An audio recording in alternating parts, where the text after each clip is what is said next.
Hello everyone, welcome back. Next topic in debugging, catch mixed usage of single and double quotes. JavaScript allows the use of both single and double quotes to declare a string. Deciding which one to use generally comes down to personal preference, with some exceptions. Having two choices is great when a string has contractions or another piece of text that is in quotes. Just be careful that you don't close the string too early, which causes the syntax error. Here are some examples of mixing quotes. In this case, we are starting with double quotes and we are using single quote in between the sentence here and finally closing it with double quotes. And similarly, we can see in here we are using single quotes inside double quotes. Double quote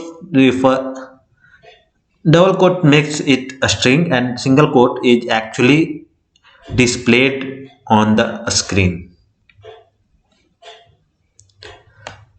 And we have an incorrect example where we can see that the single bracket is closed before the sentence has been finished. So it's the incorrect example.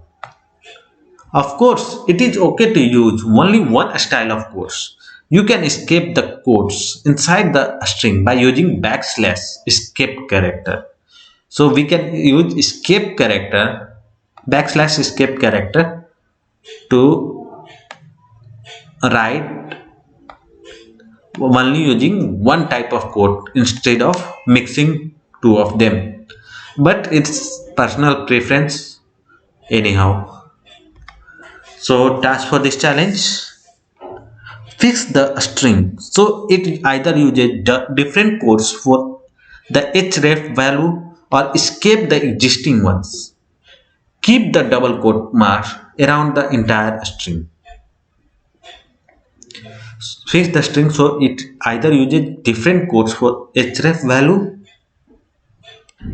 or escape the existing ones. Keep the double quotes mark around the entire string. So we have to keep double quotes here, and there are two options. First is we can use this one, and this one will work as we want, or we can use backslash escape character and keep using double quotes. Both will work. So let's keep it this way and run the test and download my solution. Thanks everyone for watching. See you in the next video. Till then, bye bye.